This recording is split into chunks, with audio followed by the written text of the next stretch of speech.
I've noticed unconsciousness in the form of gossiping in my friend, and after being with her, I feel icky and slimy. Should I avoid seeing her or use her as a practice for presence? So, her friend engages in gossiping and she feels icky or slimy afterwards because of the energy that comes with gossiping. Should I avoid seeing her or use her as a practice for presence?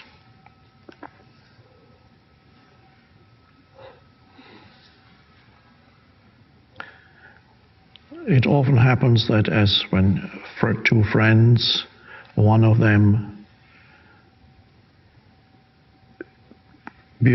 goes through the awakening process, as more presence arises, the other one is still stuck in the old patterns that drew them together in the first place, because they both had similar patterns.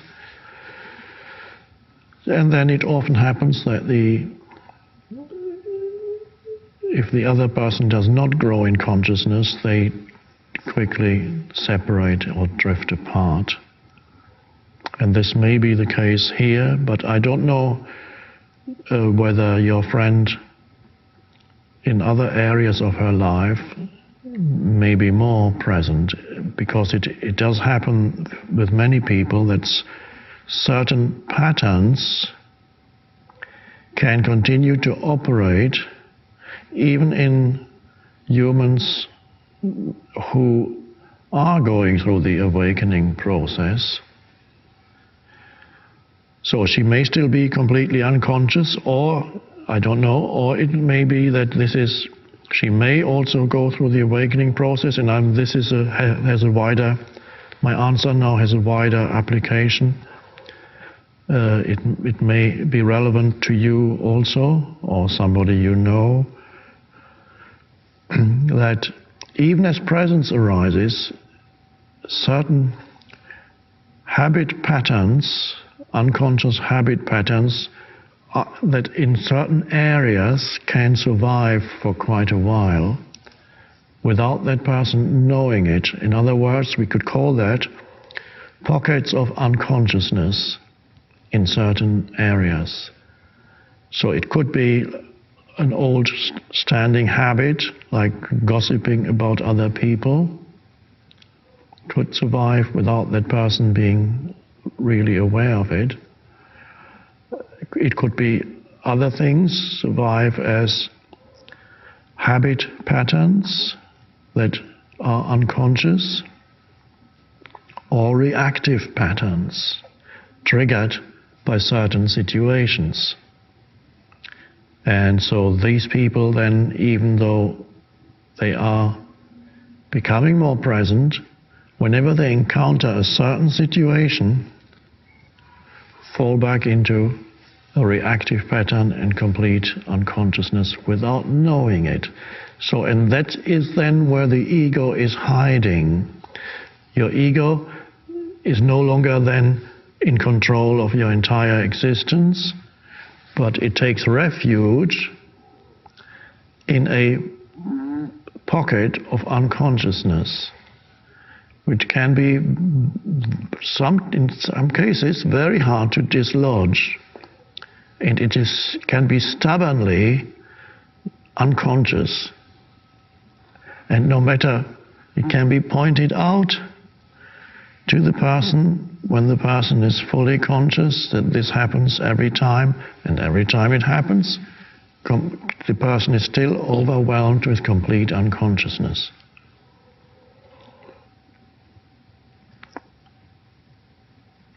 It's even possible that one human being makes you unconscious. Even the mention of one human being, that once did something to you, or there's a story associated, my ex-husband, my ex-wife, whoever, or could be as much as my father, my mother, or what they did, could make you suddenly. So it could be that, it could be a situation to do with money, for quite a few people, that's an area that immediately makes them unconscious. Not very common. Fear. So there we need to be very alert to see whether you still have an area of unconsciousness. You could ask if you have friends or people close to you who are also going through the awakening process, becoming more conscious, you can ask them whether they have observed areas of unconsciousness in you. And if several people point out the same thing, then it's probably true. If only one person points something out, it could be true, but it is also possible that this person is projecting their own pocket of unconsciousness onto you. It can be very subtle. So you don't necessarily believe one person that's saying something about your unconsciousness. May be true or may not be true, but if 5 people say it, same thing, it's very likely that there's some truth there, and there's something for you to look at and be really alert next time this situation comes up again, or this person comes up again. So I'm not directly at the moment answering this question, because I had to talk about these things that are very important. So I don't know whether your friend is still predominantly or completely trapped in their unconsciousness, in her unconsciousness, or whether gossiping is only a surviving pocket of unconsciousness in her. If it's only a surviving pocket, then you can still continue being with her and perhaps even help her to transcend that. But if your friend is still completely stuck in the old patterns and mind identification, it's then unlikely that you will stay together as friends, and you will drift apart. That will be initiated by either you or by her. If she is awakening also, then it's important that you stay, and for you too it can be, as you say, practice presence. When your friend goes through that patterns, it's an opportunity for you to stay present. And at that time you cannot point out when they are engaged in an unconscious pattern. Usually at that time you cannot point out to them that this is what they are doing, because they are too unconscious to hear you. If you point it out at all, whether this is the right thing to do or not, only you can know intuitively out of presence. If you point it out at all, it has to be done when that person is at a high level, relatively speaking, of consciousness, at a time when he or she is as present as they can be. And perhaps then they can hear you. No guarantee that when this happens again, they won't fall back. So it's for you to hold the presence for your friend. Be there as the presence that she loses. At least you can be there and be the presence for her. And that also has a certain effect on the other person and on the pattern. Now, gossiping, of course, is a very common form of unconsciousness and of egoic behavior. It usually involves judging and criticizing others. The ego derives great pleasure from that, judging and criticizing, because whenever the ego can judge and criticize another, it has strengthened itself. It's an illusion, of course, but you've only strengthened the illusion of the ego, but you have strengthened it.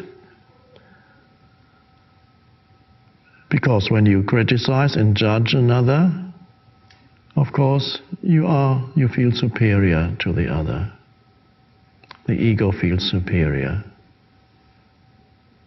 You are the judge.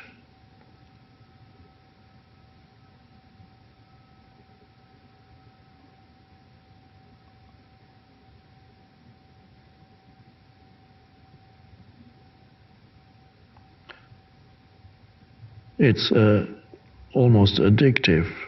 The ego loves it.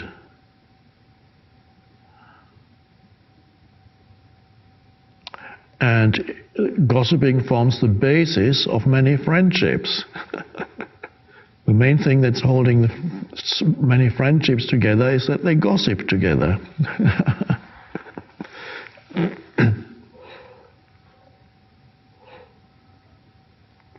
It sometimes even happens, as I'm sure you know, there's a group of people gossiping about a person that's not there.